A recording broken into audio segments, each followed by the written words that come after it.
Hi, I am Luke Oxley, a veteran of Team 6498, and today I'm going to be talking about crimping. Now, the first thing we're going to crimp are the regular crimps, and this is usually used for connecting motor wire to a spark motor controller, or sometimes even motor wire linkages. Now, in order to crimp this connector, it has metal running from here to here, and this is the part that we're going to clamp down on the wire with.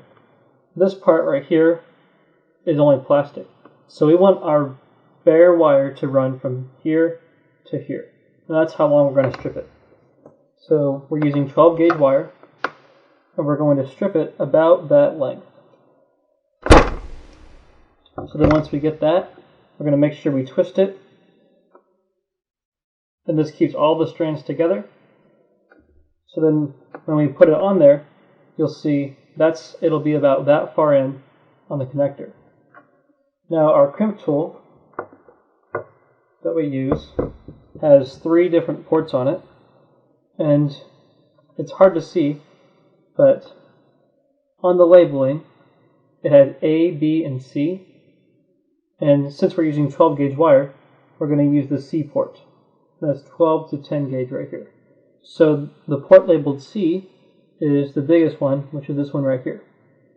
So to crimp, we're going to place the crimp on the wire, like that. And then on the port that we crimp with, there's a nub. You want the nub to be on the top. So then we're going to place it in there and make sure that you're crimping on the metal portion, and then squeeze together. And there we go. And now, once you crimp it, it shouldn't pull off very easily at all. And so it should be really strong. Now the next thing we're going to crimp are the Anderson power poles.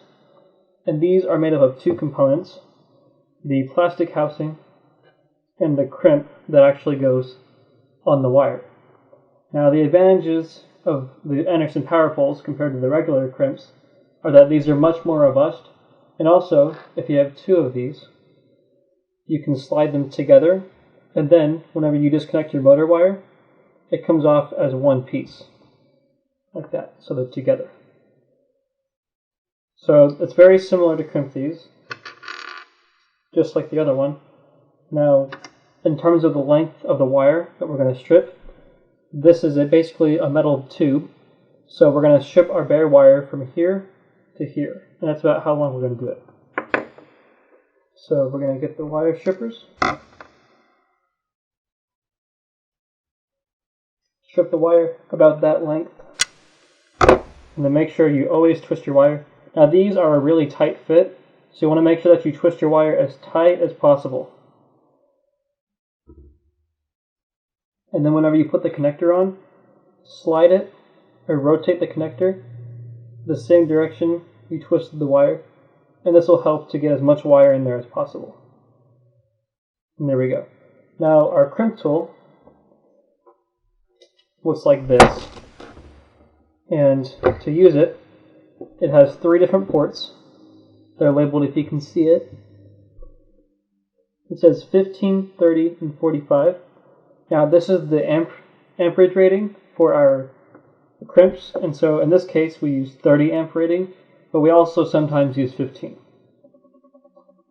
Now also make sure that whenever you put the crimp in there, if you close the tool, you'll see that there are 3 openings left, so make sure that you don't put the wire in between here, otherwise you'll just smash the crimp and get it stuck in the tool. So to crimp, we have this part, and we crimp the barrel. So we're going to place that in the tool, and this is 30 amp. Squeeze the tool all the way together, and release. And then we have our crimp, and it shouldn't pull off very easily at all. Now, we're not done yet with the Andersons. They do have the plastic housing on them. I have a cross section of the plastic housing. So you'll see this part right here is our crimp, the part that we just did, and this is the wire. So in the plastic housing, it has a metal tongue right here, and this part will click over the edge of the tongue, and that's how the crimp stays in.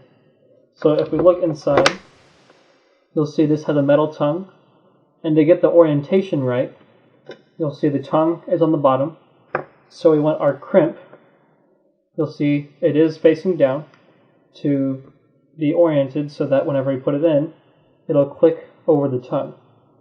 So to put it in there, now of course I'm using a red crimp on black wire, don't do that, but you'll hear it click, like that. And that's how you know it's not coming off. But then you can also reuse and remove these housings. To do that, we have a tool that will depress this tongue, and then you'll be able to just pull it out. Sometimes you can do it with a screwdriver, but you can do that on your own. Now the next kind of wire I'm going to crimp are ferrules. So ferrules are usually used instead of tinning the wire.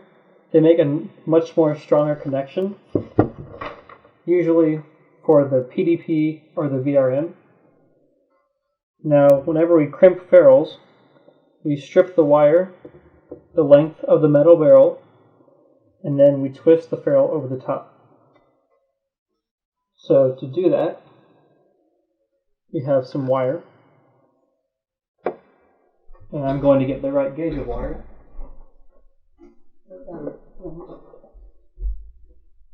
Okay, so we usually use 18 gauge wire to run our power cables to the VRM. So we're going to strip that same length, and it's 18 gauge. Now it is a little longer than you think, so you'll see this is about that length there. So then we'll twist it.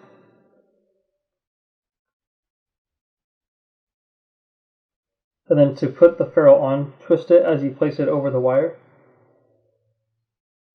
And make sure that you get the ferrule over the insulation so that there's no bare wire exposed at the top.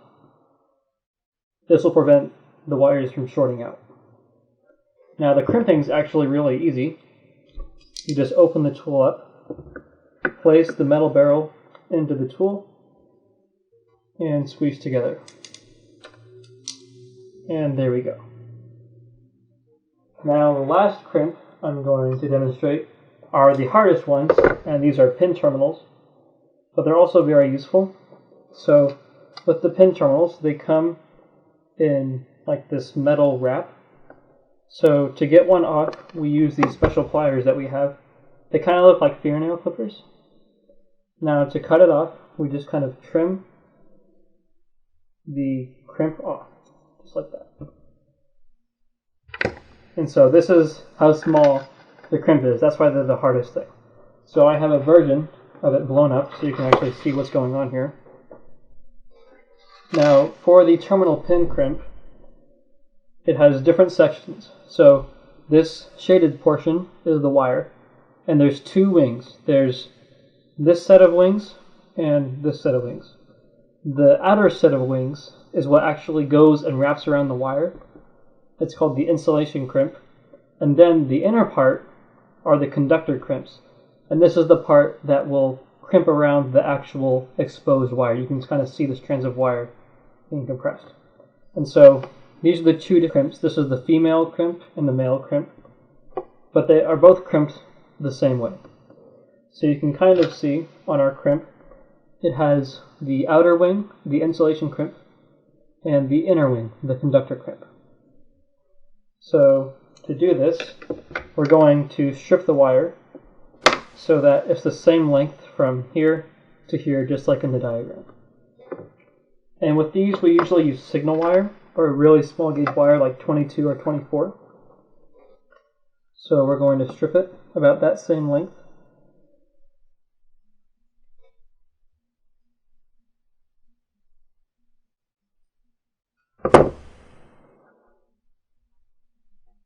And this will run along, so this will crimp around the insulation, and then around the exposed wire. So the hardest part about pin terminals are using the tool and lining up the crimp inside the tool. So I usually put the crimp in first. So you open the tool up and you'll see there's two ports. We always use the right side port. And also to figure out which side's the front, the side with lighting is on the front. You'll see the back side has nothing on it. This is the front. So to do it, we place the crimp inside and it rests on this little table here. And to know how far to put it on the table, the end of the crimp will be flush with the front of the table. So we'll try to line it up here. Now I just give it a couple clicks, just enough to hold the crimp in by itself, so not super tight. And you'll see, make sure that you check the back side, that it's also lined up. Otherwise, whenever you squeeze it together, the crimp will twist and ruin your connection. So now to insert the wire, we just place it in and place it far enough so that the insulation is inside the insulation wings. And then to crimp, we squeeze it all the way together. And you'll see that the insulation wings have crimped around the insulation, and the conductor crimps have crimped around the exposed wire. And that's all for the crimping of this. And then also, whenever we crimp it, we place it in these plastic housings. And to figure out which way to place it in there, you'll see on this version of the crimp, there are a locking tang or whatever. It's a little portion that sticks out, and you'll see these do have that. They're really small, but they're on the top. And so we orient it so that when we put it in here, it will go inside the holes in the top. So you'll see the back side doesn't have holes. These holes are where the crimp will lock into. So we'll stick it in there, and I'll actually put it in the right direction.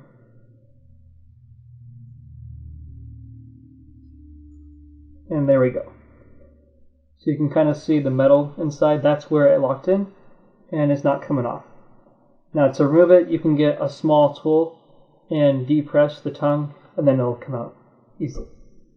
And that's all I have for crimping. It really just takes practice, but you'll get the hang of it. Thanks.